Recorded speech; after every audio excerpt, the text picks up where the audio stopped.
Okey, Assalamualaikum warahmatullahi wabarakatuh. Alhamdulillah, segala puji bagi Allah Subhanahu Wa Taala yang telah mengurniakan kita kesihatan dan kesempatan untuk mengadakan forum ini sempena nuzul Al-Quran yang bertajuk Kisah Sayyidatina Maryam.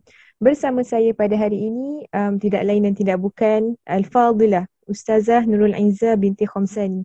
Ustazah merupakan seorang graduan Al-Azhar University di dalam bidang Usuluddin, Akidah dan Falsafah. Ustazah sedang menjawat jawatan sebagai Ketua Jabatan Pendidikan dan Al-Quran di Masjid Jamiah Ar-Rabitah. Apa khabar Ustazah? Baik, Alhamdulillah. Ustazah sihat Alhamdulillah sihat juga. Bagaimana keadaan Ustazah di samping circuit breaker ataupun pemutus litar ni? Work from home, bagaimana Ustazah mengimbangi masa? Okey semua? Alhamdulillah. Ada kelebihannya lah. Ya, Alhamdulillah dengan adanya circuit breaker ni kita dapat lebih masa di rumah. Ya, kita dapat save time dalam perjalanan kan. Tak sampai office kejap je. Betul. Kalau ada duit je dah sampai office kan. Jadi itu yang menariknya lah yang circuit breaker ni bagi saya lah. No complaint. InsyaAllah, mudah-mudahan kita dapat sama-sama harungi circuit breaker ni dengan positif lah insyaAllah. InsyaAllah. Walaupun kita tak dapat jumpa secara fizikal lah Ustazah, tapi dengan kecanggihan teknologi ni, kita dapat bertemu jugalah dalam platform Zoom ni. Alhamdulillah. Satu learning curve bagi kita betul. Yang mungkin tak biasa ataupun tak selesa jadi kena selesa-selesakan diri tu kan. Betul. Macam sekarang ni lah kita platform yang kita masih dapat meneruskan penyampaian ilmu, berdakwah melalui wadah online lah. Alhamdulillah. Alhamdulillah. Okay, jadi insyaAllah tanpa membuang waktu pada hari ini, insyaAllah saya akan menjemput Ustazah Nurul Aizah untuk mengupas sedikit sebanyak tentang kisah seorang Sri Kandi iaitu Sayyidatina Maryam. Jadi Ustazah, siapakah sebenarnya Sayyidatina Maryam? Apakah keistimewaan beliau ataupun kisah beliau sehinggakan tercetusnya sebuah surah di dalam Al-Quran yang satu-satunya namanya seorang wanita iaitu Maryam. Dipersilakan Ustazah. InsyaAllah saya akan share screen daripada sini. Boleh. Okay. Dapat dilihat tak? Boleh. Boleh. Bismillahirrahmanirrahim. Alhamdulillahirabbil alamin wassalatu wassalamu ala asyrafil anbiya'i wal mursalin wa ala alihi wa sahbihi ajma'in. Assalamualaikum warahmatullahi wabarakatuh. Maghfirah kalau ada apa-apa macam persoalan ke apa ke boleh tanya-tanya lah. Jadi kita pun agak interaktif kan. Boleh. Kalau Ustazah ada apa-apa yang saya rasa boleh ditambah nilai ke dalam penyampaian ni, maklumlah. Kadang-kadang kita, mungkin Ustazah ada beberapa sudut atau idea kan. Boleh juga Ustazah sampaikan kan. InsyaAllah. Jadi kita kongsi lah. InsyaAllah. Jadi ini sedikit perkongsian saya pada hari ini. Saya menggunakan slide saya iaitu Sayyidatina Maryam binti Imran insyaAllah. Kalau kita lihat nama Maryam binti Imran, nama tu adalah memainkan peranan yang Masya Allah. Kalau saya letak gambar ni sebab bila kita sebut dengar je nama Sayyidatina Maryam, kita akan terbayang seorang wanita yang sedang rajin beribadah, sungguh-sungguh ikhlas hatinya beribadah kepada Allah Subhanahu Wa Taala. Sebab tu saya pilih gambar ni InsyaAllah. Mudah-mudahan kita dalam bulan Ramadan ni memang macam ni lah. InsyaAllah selalu beribadah kepada Allah Subhanahu Wa Taala. Hatta dalam kita bertugas pun melakukan kerja-kerja kita itu juga adalah sebahagian daripada ibadah kepada Allah Subhanahu Wa Taala jika kita niatkan dengan betul insya-Allah. Memang tadi yang Ustazah tanya tu memang Sayyidatina Maryam ni adalah seorang wanita yang hebat yang namanya dimuliakan dan diabadikan di dalam Al-Quranul Karim. Satu-satunya nama wanita yang diabadikan di dalam Al-Quranul Karim disebut secara jelas oleh Allah Subhanahu Wa Taala. Dan kalau kita lihat ada 31 kali nama beliau disebut di dalam Al-Quranul Karim, dan Allah ceritakan secara terperinci tentang diri beliau, ya, dan juga keluarganya, ya. Dan ada surah yang lain nama surah Ali Imran, iaitu keluarga Imran, menunjukkan kehebatan keluarganya Sayyidatina Maryam kerana ayahnya Imran, kan. Jadi subhanallah, ini satu kisah yang menarik bagaimana kita boleh mempelajari sesuatu keistimewaan yang ada pada keluarga Imran, insya-Allah. Kalau kita lihat ibu ayahnya Sayyidatina Maryam, dan juga sebelum kita masuk tentang ibu ayahnya, makna Maryam tu sendiri. Maryam tu maknanya hamba, iaitu hamba Allah di sinilah, maksudnya orang yang rajin beribadah. Dia dikenali sebagai Al-Batul Al-Azra. Al-Batul Al-Azra ni juga gelaran bagi Sayyidatina Fatimah juga, kalau kita tahu. Maksudnya orang yang rajin beribadah, yang sentiasa dalam ibadah, orang yang sentiasa dalam keadaan yang suci. Ibunya bernama Hannah binti Faqud. Ini dalam sebahagian kitab tafsir. Nama Hannah binti Faqud, seorang wanita yang solehah, terkenal sebagai seorang yang baik, yang solehah. Ayahnya bernama Imran bin Yasham, panjanglah keturunannya.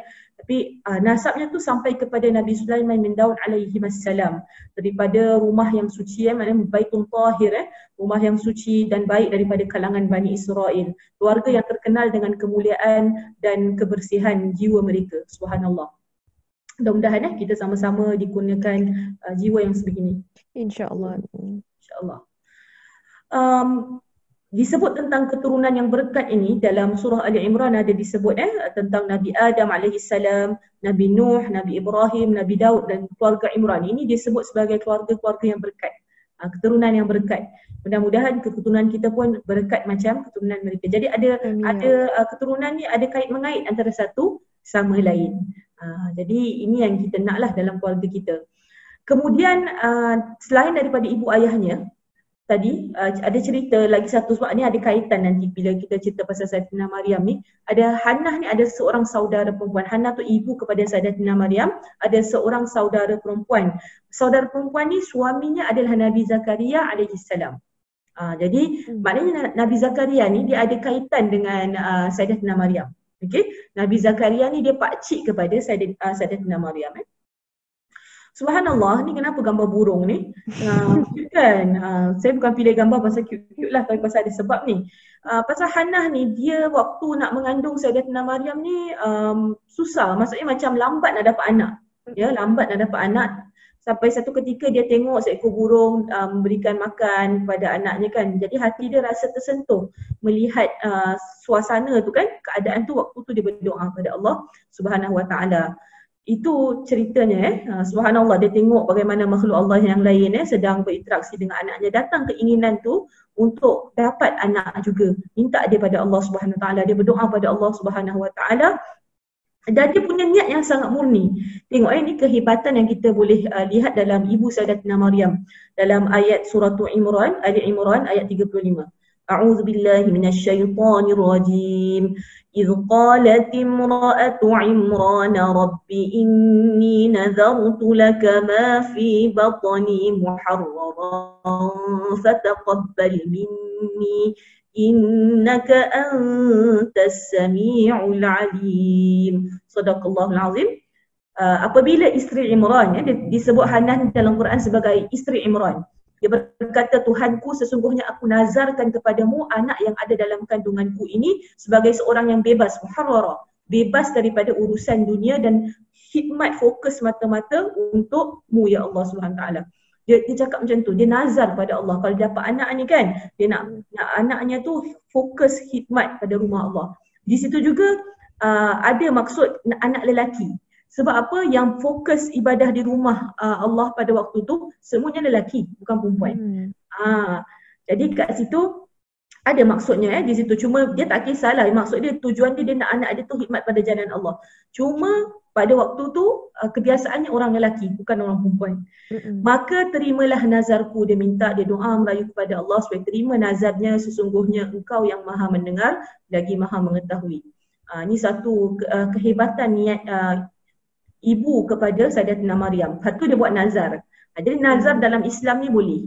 Ya, kita boleh pelajari sesuatu daripada Ibu Sayyidatina Maryam. Kalau kita ada hajat-hajat yang besar, kadang hajat kita ni susah ataupun berat, macam tak sampai-sampai lagi kan permintaan kita, doa kita nak Allah kabulkan, antaranya kita boleh bernazar. Kan macam contoh kalau anak kita nak peperiksaan tu memang peperiksaan yang besar, ataupun kita ada sesuatu interview yang genting dalam pekerjaan kita dan sebagainya, kita boleh bernazar, ya Allah, jika engkau sampaikan hajatku ini maka aku akan lakukan sekian-sekian. Contohnya seperti berpuasa ke, seperti bersedekah ke. Jadi bila kita nazarkan sesuatu, benda tu jadi wajib untuk kita lakukan. Dan subhanallah, niat dia murni. Ya, dia nazar tu murni. Dia kata anak aku ni bukan untuk aku. Nampak tak? Dia kata bukan untuk kepentingan sendiri tapi untuk Allah. Akhirnya kita lihat kita rasa macam biar betul anak dia terus nanti nak serahkan khidmat kat rumah Allah, bukan khidmat kepada dia. Tapi kita tengok akhirnya Allah jaga. Allah jaga diri dia, Allah jaga keturunan dia, anaknya tu Allah muliakan. Nampak tak dia punya impact tu sangat hebat. Ya, berkat niat murni seorang ibu, jauh perginya, merentas zaman, merentas waktu. Ibu Sayyidatina Maryam dah tak ada, maksudnya dah meninggal dunia kan. Tapi kesan dia sampai sekarang, ya, manfaat dia sampai dunia hari ini dan sampai nak dekat hari kiamat nanti dengan turunnya Nabi Isa alaihi salam. Jadi anaknya disebut di dalam Al-Quran, ya, Maryam sebagai wanita yang suci, dan cucunya Nabi Isa alaihi salam akan menyelamatkan dunia insya-Allah pada akhir zaman nanti daripada kejahatan Dajjal. Jadi kita lihat niat seorang wanita yang murni, it goes a long way. Dan kita semua kalau kita punya niat yang baik, insya-Allah apa-apa yang kita lakukan tu impak dia tu besar, maksimum impact dia, walaupun kita sendiri mungkin tak perasan. Sebab tu kita hadirkan niat-niat yang baik, ya, insya-Allah. Macam kita tengah hadiri majlis ilmu ni dan semua majlis-majlis ilmu yang online, semua kita boleh niatkan, ya, muslimin muslimat, kita niatkan dengan niat-niat yang baik. InsyaAllah Allah Ta'ala sampaikan niat-niat kita, hajat-hajat kita. Bahkan kebaikannya bukan untuk diri kita, untuk keturunan kita juga, insyaAllah. Ni cerita pasal ibu mengandung, Masya Allah. Dekat kisah ni dengan kita semua, lagi-lagi khusus muslimat, Masya Allah. Lalu kita lihat sebagaimana seorang ibu tadi, masa tadi waktu dia mengandung tu, dia bernazar. Sambungan ceritanya dalam surah Al-Imran ayat 36 kan.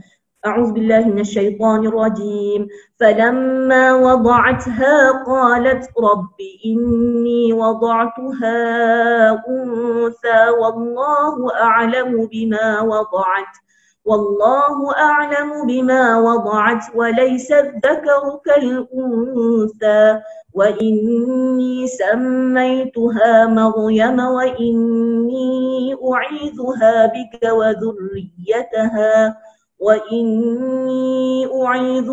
بك وذريتها من الشيطان الرجيم. Sadaqallahul Azim. Kita lihat waktu melahirkan tu, dulu mana ada cek-cek jumpa doktor kan, ultrasound kan, scan semua tak ada. Lahir tengok nazar aku anak tu supaya khidmat rumah Allah, tapi yang lahirnya anak perempuan. Jadi timbul rasa keprihatinan dalam dirinya ibu Sayyidatina Maryam Hannah tadi, macam mana ni sekarang? Kan? Dia dah nazar kan? Dan memang lelaki taklah sama dengan perempuan kan? Tak akan boleh sama lelaki dengan perempuan. Bahawa itu yang ibu Maryam fikirkan pada waktu itu. Dia namakan anaknya, aku namakan anakku Maryam. Di situ dia berikan nama yang baik. Dan wa inni u'izuha, aku melindunginya dengan memohon kepada Allah agar dipeliharanya dan zuriatnya, keturunannya daripada syaitan yang direjam. Ini doa yang seorang ibu boleh amalkan. Ya, waktu mungkin kita sekarang yang siapa yang mengandung boleh amalkan, dan juga waktu melahirkannya kita doakan anak kita. Ini penting Ini adalah suatu khazanah yang amat berharga. Hadiah yang terbaik yang seorang ibu boleh berikan anaknya, menjangkaui hadiah fizikal, hadiah dalam bentuk material dan sebagainya. Minta Allah jaga anaknya daripada tipu daya dan godaan syaitan. Itu paling penting, insya-Allah. Jadi ada 4 perkara yang kita boleh belajar daripada ibu Sayyidatina Maryam. Kita boleh lihat yang pertama ada nazar dan niat yang soleh, niat yang baik.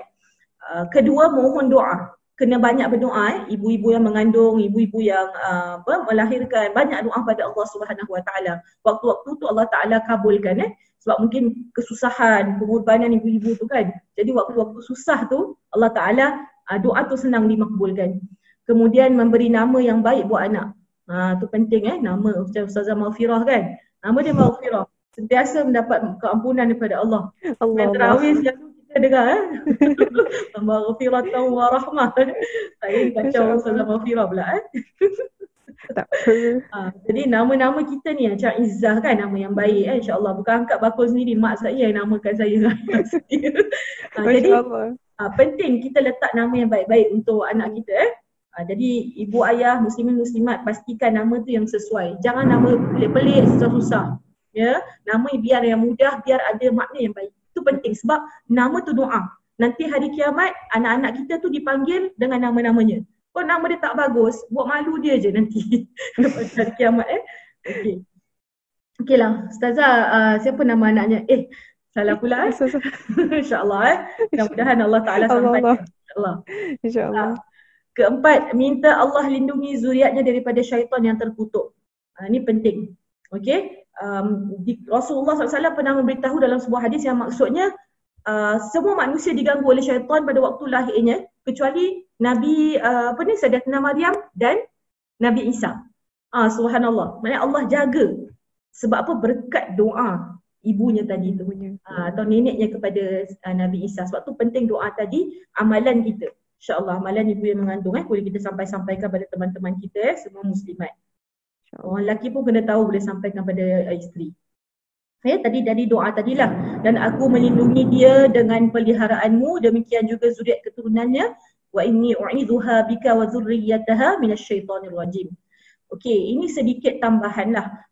Tidak ada dalam tadi. Ini penting untuk muslimin muslimat. Saya rasa siapa yang berumah tangga perlu tahulah tentang doa ini.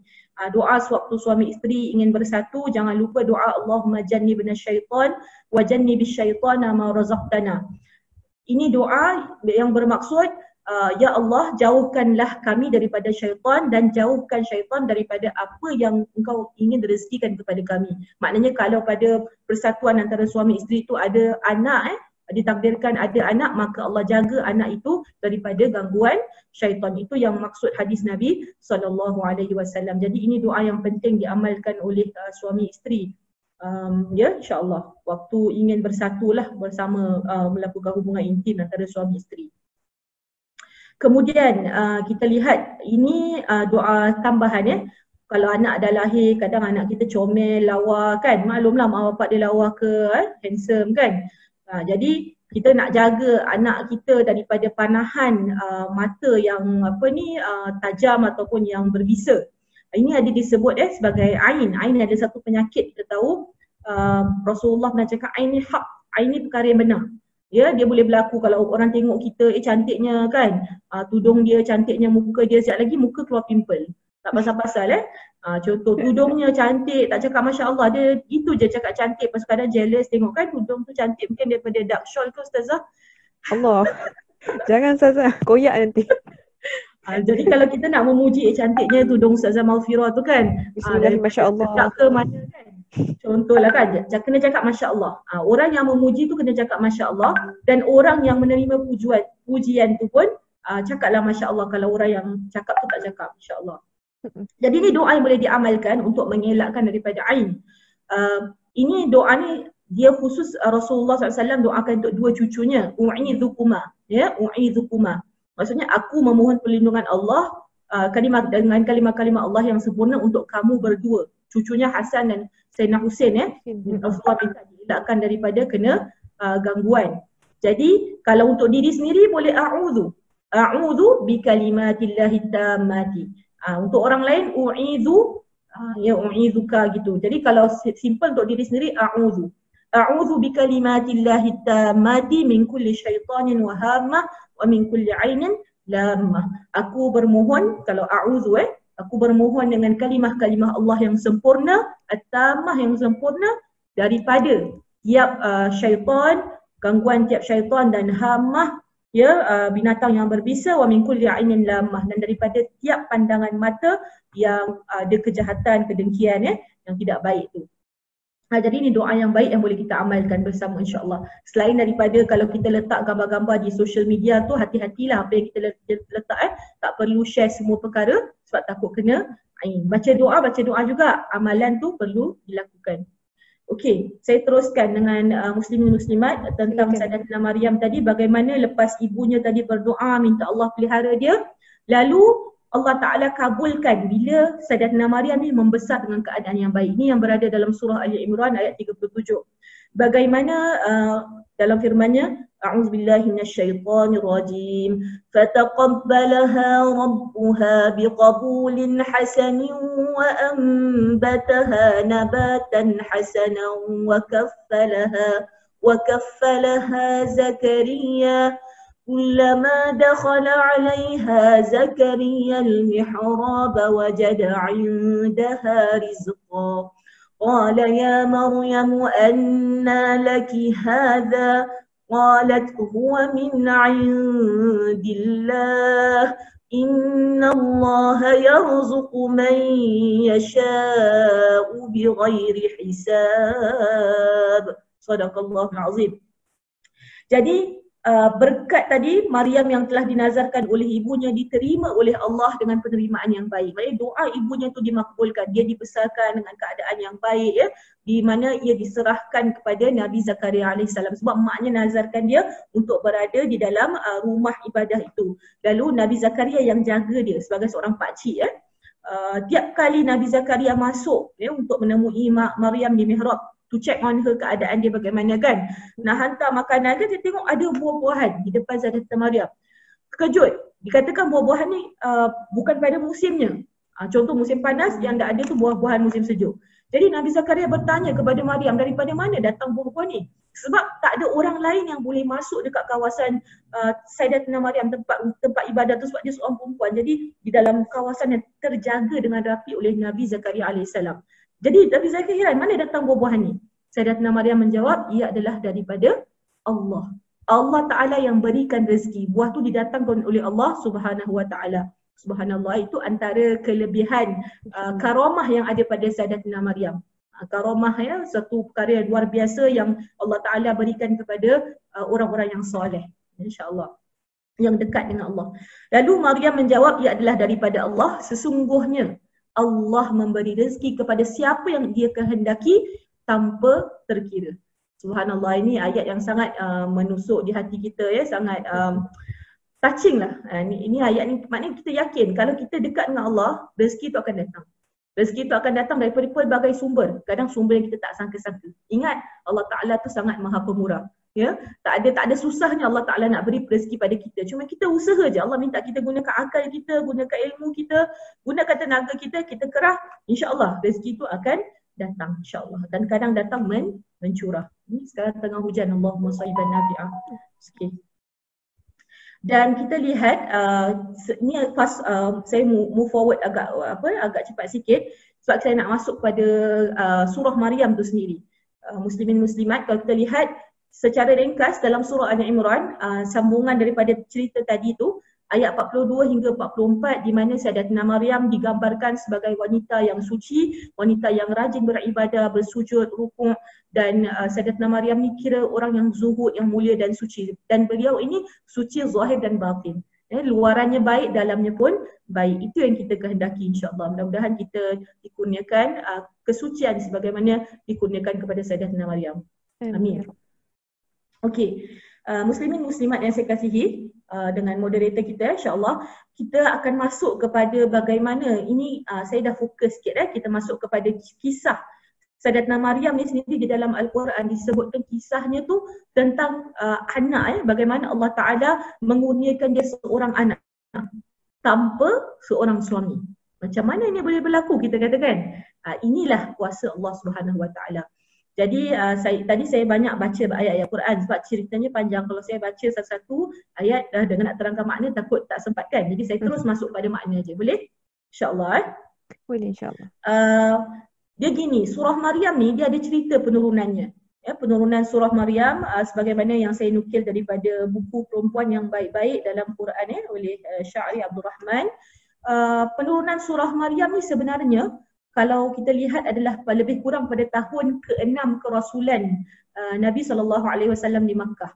Pada waktu tu umat Islam tengah dalam keadaan yang genting, para sahabat disiksa dalam keadaan yang umat Islam tengah lemah dan ditekan, ditindas. Jadi waktu tu Rasulullah sallallahu alaihi wasallam memerintahkan umat Islam untuk berhijrah ke Habsyah. Dan baginda meminta Ja'far bin Abu Talib, saudaranya, sepupunya, untuk memimpin para sahabat yang ketika itu lebih kurang dalam 30 orang ke negara Habsyah yang dipimpin oleh pemerintah yang adil bernama Najasyi. Lalu Allah Ta'ala turunkan surah Maryam pada waktu tu sebagai bekalan mereka. Nak ke sana tu ada bekal Allah Ta'ala kasih, bukan bekal bawa bekal biasa je, tapi ni bekal rohani, bekal ilmu, bekal keselamatan yang Allah Ta'ala bagi, sebab Habsyah ni negara Kristian. Dan tentu penduduk di sana akan tanya banyak perkara tentang Islam, dan di situ Allah Subhanahu Wa Ta'ala turunkan surah Maryam sebagai bekalan perlindungan akidah bagi para sahabat yang akan pergi ke negara Kristian.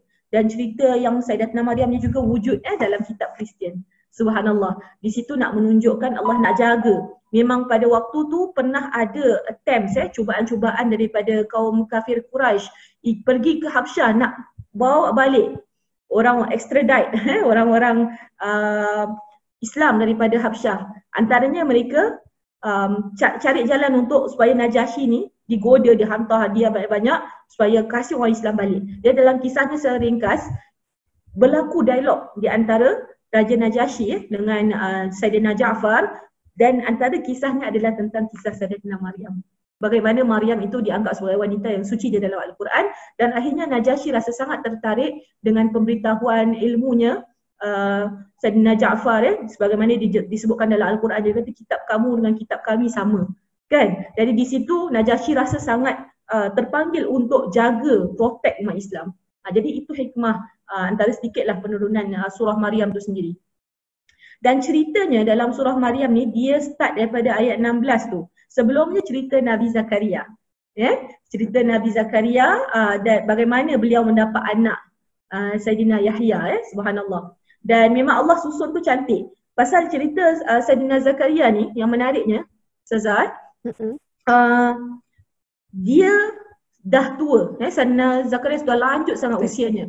Dan isterinya juga seorang yang mandul, seorang wanita yang mandul. Jadi bagaimana Allah datangkan berita gembira untuk dapat seorang anak. Ni Nabi Zakaria hairan kan dapat anak kan pada waktu tu. So maknanya kalau Allah kehendaki benda tu boleh terjadi. Betul.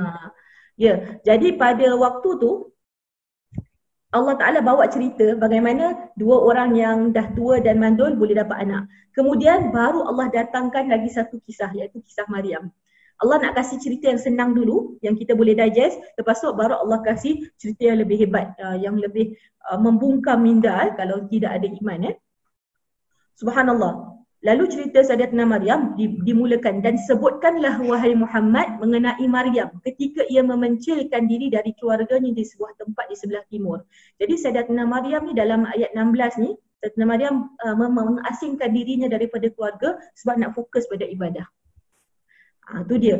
Lalu ayat 17, beliau meletak pemisah untuk melindungi dirinya daripada mereka, maka kami utuskan kepadanya roh kami.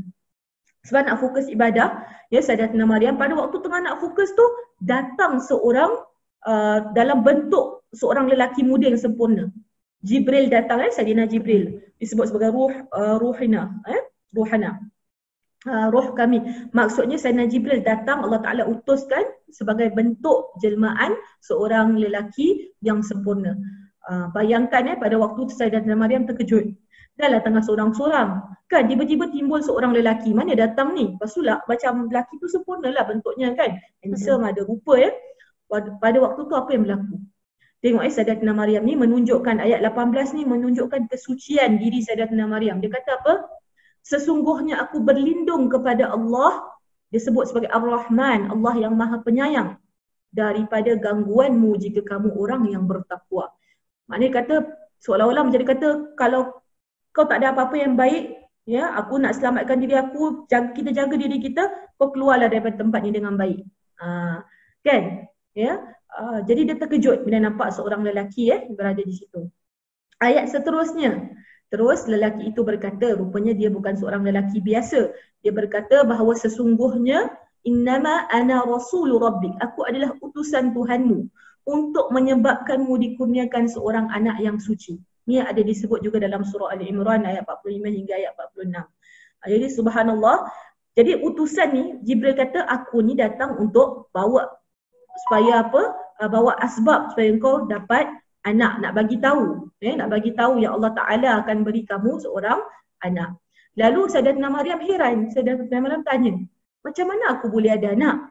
Kan sedangkan aku ni tidak pernah disentuh oleh seorang lelaki. Maknanya dia belum berkahwin ya, dan aku juga bukan seorang wanita yang jahat, iaitu bukan wanita yang melacur ataupun yang menyerahkan dirinya kepada mana-mana lelaki yang bukan dalam bentuk perkahwinan.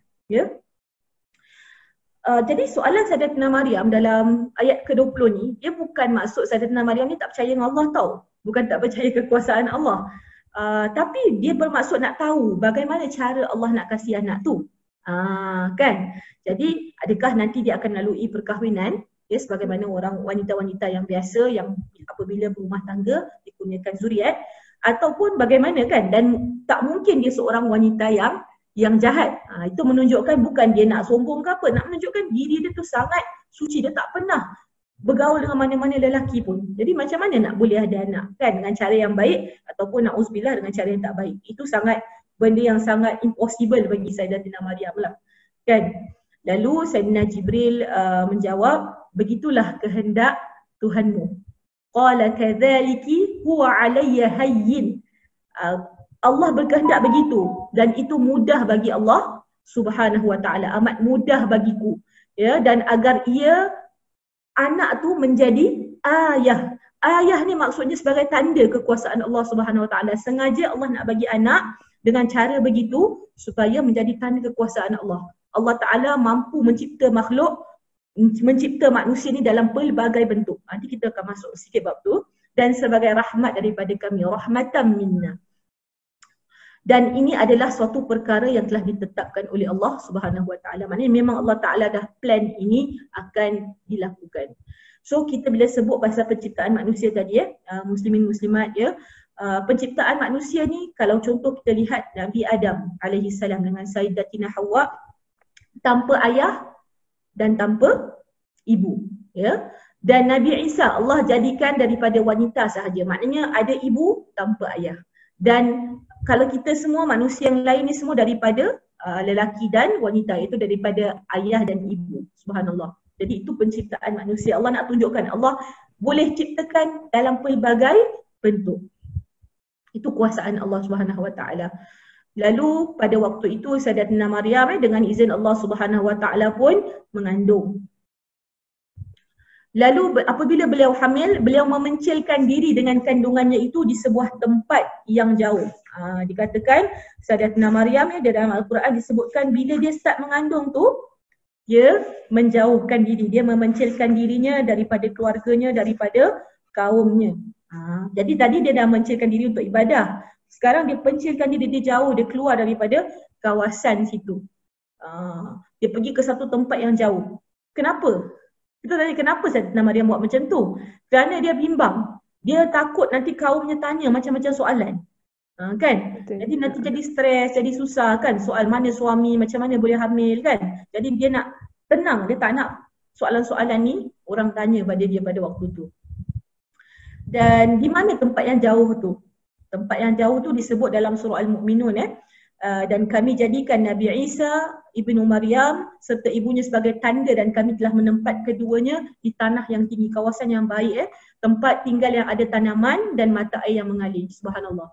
Maknanya Allah Ta'ala walaupun Sayyidatina Maryam tak tahu nak pergi mana, Allah Ta'ala arahkan, kasih dia ilham untuk pergi tempat yang elok, tempat yang baik supaya dia dapat berada di situ dalam keadaan dia mengandung dengan selamat Dan pada waktu sakit ingin bersalin tu Sayyidatina Maryam dalam ayat 23 di mana waktu sakit tu biasa orang nak bersalin ni takkanlah tak sakit kan. Jadi Sayyidatina Maryam pun sakit. Jadi sakit yang nak bersalin ni disebut di dalam Al-Quran. Maksudnya bukan senang lah, hebat ni pengorbanan seorang ibu nak melahirkan mesti ada rasa takkan senang-senang begitu kan. Lalu disebut fa'aja'ahal makhadu ila jir'in nakhlah. Sampai sakit dia tu buat dia tersandar di pangkal sebatang pohon kurma. Beliau kata قالت يا ليتني مت قبل هذا وكنت نسيا منسيا.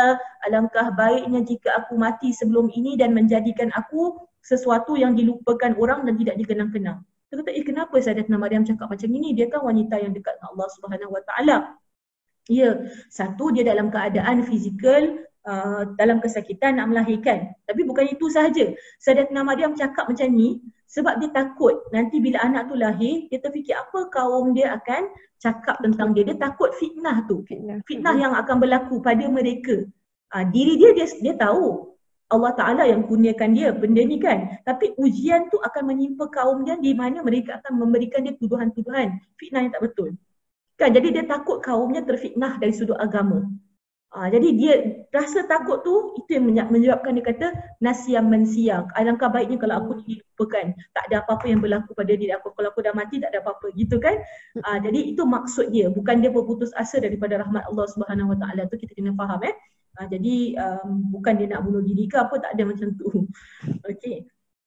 Kemudian ayat 24 seterusnya, di mana pada waktu tu Nabi Isa telah dilahirkan, bayinya dilahirkan, maka waktu tu dia diseru dari sebelah bawahnya untuk menenangkannya. Jadi maksudnya siapa yang menyeru ni? Janganlah kamu bersedih, alla tahzani qad ja'ala rabbuki tahtaki sariya. Jadi dalam tafsir tu ada dua. Ada yang mengatakan yang menyeru tu Sayyidina Jibril.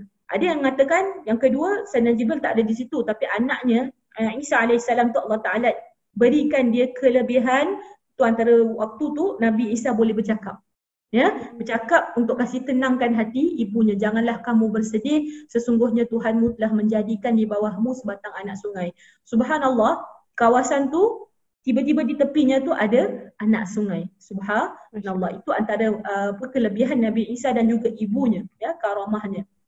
Dan disebutkan ayat seterusnya selain pada air tadi supaya dapat diminum kan, sebagai orang yang baru bersalin dalam keadaan yang lemah, dalam keadaan perlu penjagaan kan, perlu rawatan, pemulihan. Jadi air tu penting. Kemudian ayat yang ke-25, dan gegarkan wahuzzi ilaiki bijid'in nakhla. Allah minta suruh gegarkan tadi dalam kata-kata sama ada Nabi Isa tadi ataupun Jibril AS, gegarkan ke arahmu batang pokok kurma, nescaya gugur untukmu rutab yang segar lagi baik, rutaban janiyya. Jadi kita kata macam mana orang mengandung nak gegar, baru bersalin nak gegar pokok kan. Tapi nak kata kat sini Allah suruh make some effort sikit Jadi kita dalam hidup, kita buat some effort, Allah Ta'ala yang datangkan rezeki kita. Sekarang lagi rezeki dipicit-picit je.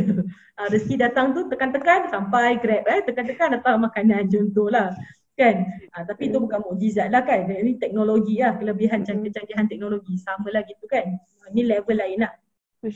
Jadi bila gegar pohon kurma tu jatuh rutab kurma. Sebab tu kurma ni adalah makanan yang baik untuk wanita yang mengandung dan juga wanita yang bersalin.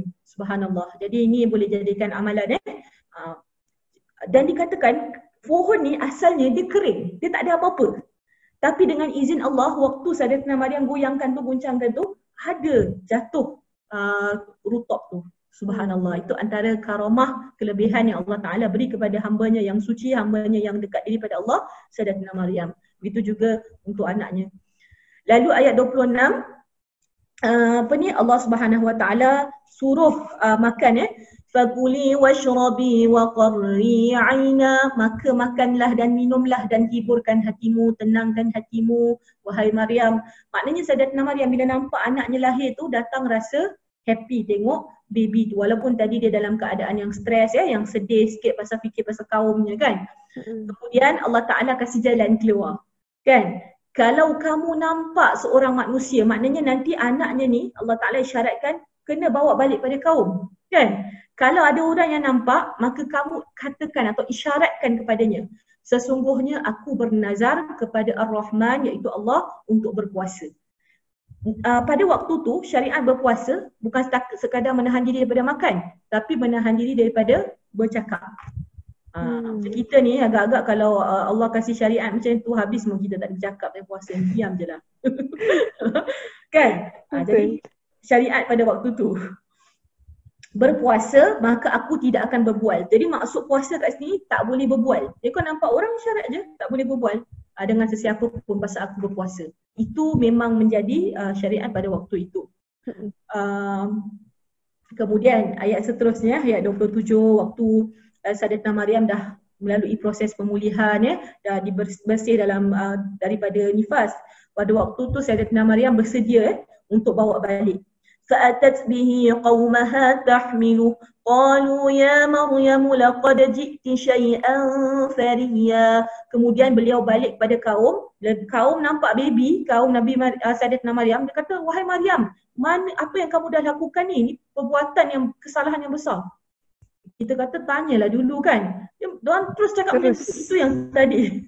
Kan Ustazah, Sayyidatina Maryam, memang ini yang Sayyidatina Maryam takutkan tadi. Kan? Lalu tak cukup tu, apa tuduhan mereka? Ya ukhta Harun ma kana abuki imra'a saw'in wa ma kanat ummuki baghiya. Tuduh lagi. Bayangkan kalau kita dekat tempat posisi Sayyidatina Maryam ni, terguris hati kita. Dia kata, wahai saudara perempuan Harun, kaum dia cakap, wahai saudara perempuan Harun, ayahmu ni bukan seorang yang buruk akhlaknya, ayahnya orang baik, dan ibu kamu bukan seorang perempuan yang jahat, bukan pelacur. Jadi macam mana kau boleh jadi macam ini? Kan? Itu secara bahasa kita lah kan? Untuk mudahkan pemahaman kita kan? Jadi kita tanya, apa wahai saudara perempuan Harun? Harun ni maksudnya dikatakan ada dua. Sama ada dia keturunan daripada Nabi Harun AS, ataupun ibadahnya Sayyidatina Maryam ni, mereka sebutkan orang-orang yang soleh ni macam Nabi Harun. Sebab Nabi Harun ni ibadahnya kuat. Ataupun dikatakan pada zaman tu ada seorang lelaki yang nama Harun yang ibadahnya juga kuat. Senang cakap, kau seorang perempuan yang baik, tapi kenapa boleh jadi macam ini? Mak ayah kau baik, kenapa boleh jadi macam ini? Agak-agak kalau kita dekat tempat Sayyidatina Maryam, macam mana perasaan kita? Allah, tak boleh terbayang ditohmah dengan kata-kata yang sangat mengguris hatinya. Ni yang kita sedih lah kan pada waktu tu. Lalu Allah Ta'ala membuat satu pembelaan yang hebat oleh Allah Subhanahu Wa Ta'ala, di mana beliau segera mengisyaratkan ke arah bayinya. Allah Ta'ala ada arahkan, isyaratkan pada bayi, ditunjuk pada baby tu. Lalu orang-orang ni semua keheranan. Macam mana kami nak berbual dengan baby ni? Kaifa nukallimu man kana fil mahdi sabiyya. Macam mana kami nak berbual dengan baby? Kan baby mana boleh berbual? Mereka tak tahu Allah Ta'ala sedang nak menunjukkan kehebatan karamahnya Sayyidatina Maryam dan mujizat anaknya Sayyidina Isa AS. Lalu dalam ayat ke-30 Allah membelanya dengan mengizinkan bayinya berkata-kata. Apa kata yang keluar daripada mulut bayi itu, iaitu Nabi Isa AS? Sesungguhnya aku ini adalah hamba Allah. Dia kata apa first kali? Qala inni abdullahi ataniyal kitaba wa ja'alani nabiyya. Sesungguhnya aku ini adalah hamba Allah. Dia telah memberikan kepadaku kitab dan dia jadikan aku seorang nabi. Mesti terkejut punya orang-orang sekeliling tu kan. Mesti nak pengsan kau tengok. Macam mana baby boleh berbual kan? Lepas tu berbual perkara yang sangat hebat. Itu Allah Ta'ala nak bela ibu dia. Maknanya bukan ibunya seorang yang jahat. Takkan anak dia Nabi, mak dia buat benda terkutuk kan? Dan seterusnya Nabi Isa kata waja'alani mubarakan aynama kuntu wa awsani bis-salati waz-zakati ma dumtu hayya. Dan dia menjadikan aku diberkati. Maknanya Nabi Isa ni diberkati di mana sahaja dia berada, dan dia memerintahkan aku solat dan zakat selagi aku masih hidup. Itu syariat solat dan zakat daripada zaman Nabi-Nabi yang terdahulu sampai nanti Nabi Isa balik pada akhir zaman mengikut syariat Nabi Muhammad SAW dalam solat dan zakat. InsyaAllah. Apa lagi kata Nabi Isa dalam ayat 32? وَبَرًّا بِوَالِدَتِي وَلَمْ يَجْعَلْنِي جَبَّارًا شَقِيًّا. Dan dia perintahkan, Allah perintahkan kepadaku agar taat dan berbakti kepada ibuku, dan dia tidak menjadikan aku orang yang sombong lagi derhaka. Subhanallah. Ini ayat ni tadi semua penting kan? Ayat ni memang betul-betul pembelaan Allah pada Sayyidatina Maryam. Maknanya Allah suruh Nabi Isa tu berbakti pada ibunya dan tidak menjadi anak yang sombong, anak yang derhaka.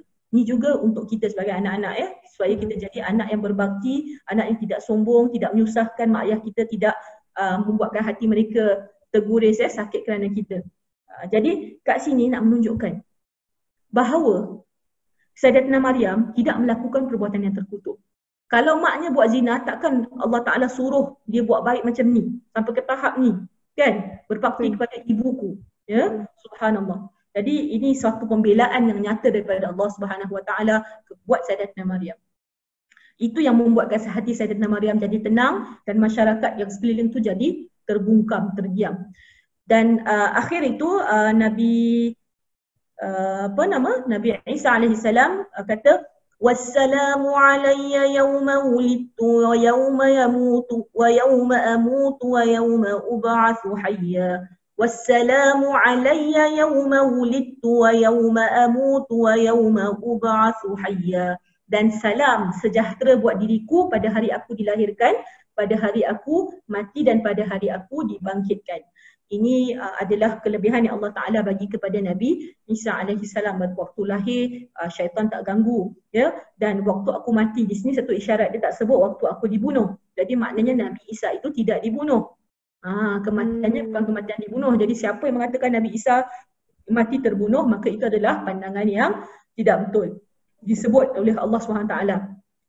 Dan pada hari aku dibangkitkan nanti, iaitu pada hari kiamat. Begitulah ceritanya pasal Sayyidatina Maryam ni berakhir pada ayat 33 dan anaknya. Terakhir ayat 34, Zalika Isa ibn Maryam qawlal haqqi alladhi fihi yamtarun. Sadaqallahul azim. Begitulah sifat-sifat Nabi Isa alaihi salam, anak kepada Sayyidatina Maryam, keterangan yang benar yang mereka ragu-ragukan pada asalnya. Jadi alhamdulillah Ustazah, kita dah sampai kepada sebelum saya nak tutup dululah, saya nak kata alhamdulillah kita dah sampai ke penghujung cerita Sayyidatina Maryam, bagaimana Allah Ta'ala mengangkat kisah seorang wanita yang sangat mulia, ya, ujian dan dugaannya hebat, tapi subhanallah, sebab dia seorang wanita yang hebat, dugaannya juga hebat juga. Tapi Allah Ta'ala muliakan dia dan sucikan namanya di dalam Al-Quran. Subhanallah. Subhanallah. Ustazah ada apa-apa perbincangan sedikit atau apa-apa lagi soalan ke, nak kongsi ke, macam mana? Okay, sebenarnya Ustazah, bila Ustazah cerita tadi tu, Masya Allah, Subhanallah, Ustazah dah terjawab dah segala persoalan yang saya dah sediakan. Jadi dia sangat padat, Masya Allah Ustazah, kisah seorang wanita yang sangat Masya Allah, sangat istimewa lah. Kita dapat kenali macam mana Ustazah ceritakan tadi tentang keluarga Sayyidatina Maryam sendiri, keturunan beliau, serta doa-doa yang boleh kita amalkan lah sebagai umat Islam ni, dan juga para ibu, bakal ibu dan sebagainya. Memang Masya Allah lah, alhamdulillah dah terjawab semuanya. InsyaAllah. Jadi kalau gitu saya akan buat sedikit kesimpulan untuk tutup. Silakan Ustazah. Jadi kesimpulan yang kita boleh ambil, pelajaran-pelajaran, untayan mutiara yang kita boleh dapati dalam kisah Sayyidatina Maryam yang disebutkan di dalam beberapa surah, daripada surah Al-Imran, surah Tahrim tadi, surah Al-Mu'minun dan beberapa surah, dan khusus lagi pada surah Maryam itu, kita lihat bila kita jaga agama Allah, Allah Ta'ala akan muliakan kita di dunia dan di akhirat. Kita belajar, kita tengok bagaimana Sayyidatina Maryam, keluarganya, keturunannya sangat fokus, sangat memberikan keutamaan kepada Allah Subhanahu Wa Ta'ala, mempelajari agama, rajin beribadah, ya, sebagaimana Sayyidatina Maryam, maka Allah Ta'ala beri mereka kemuliaan. Nama-nama mereka diabadikan, kisah mereka menjadi ibrah. Ibrah ni menjadi pengajaran, pelajaran bagi kita umat sepanjang zaman, mendapat kelebihan, ilmu, belajar daripada mereka. Contoh tauladan kita boleh contohi Sayyidatina Maryam buat muslimat khususnya, dan buat semua juga. Kita perlu rajin beribadah pada Allah Subhanahu Wa Ta'ala. Contoh bulan Ramadan ni, kita boleh banyak amalkan amalan-amalan tambahan on top of solat-solat yang wajib, amalan yang wajib, amalan dan sunat kita cuba gandakan untuk meraih kasih sayang, perhatian Allah Subhanahu Wa Ta'ala.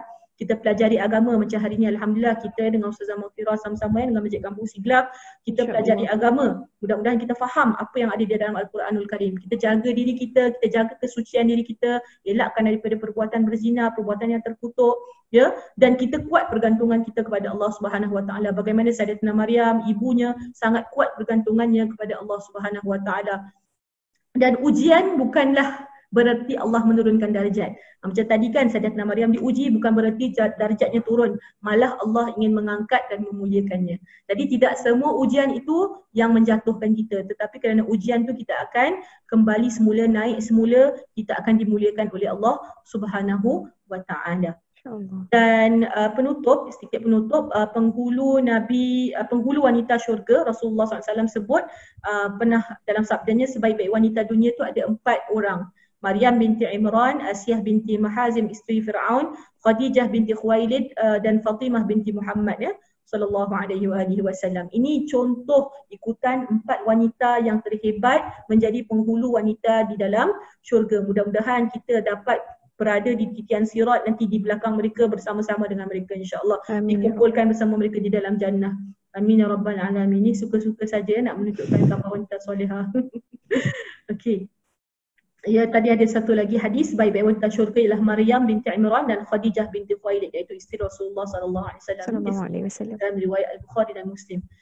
Terima kasih kepada semua ya, wanita solehah zaman semualah sekali insya-Allah kerana sudi bersama-sama dan mendengar insya-Allah. Masya Allah. Terima kasih Ustazah Nur Aizah di atas perkongsian yang sangat padat Masya Allah. Semoga kita semua dapat mencontohilah Sayyidatina Maryam, mencontohi ketabahan, kesucian beliau, akhlak beliau yang Masya Allah. Terima kasih. Oleh itu kita telah sampai ke penghujung forum ini. Tapi sebelum saya mengakhiri sesi ini, izinkan saya untuk menyampaikan sedikit pengumuman. Para muslimin dan muslimat sekalian yang ingin menyumbang kepada Masjid Kampung Siglap melalui sumbangan online yang tertera di bawah skrin, boleh melakukannya melalui fund transfer, website dan PayNow. Baiklah, sampai sini sahaja insya-Allah program forum mengenai Sayyidatina Maryam Sempena Nuzul Quran ini. Sekali lagi jutaan terima kasih buat panelis undangan kita iaitu Ustazah Nurul Izzah kerana meluangkan masa pada hari ini.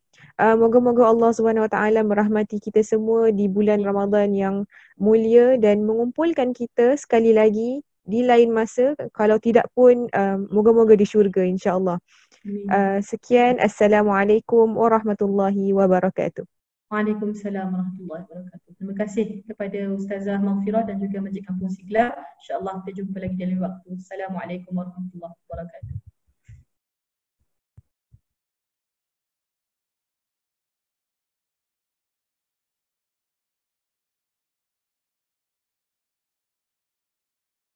Thank you.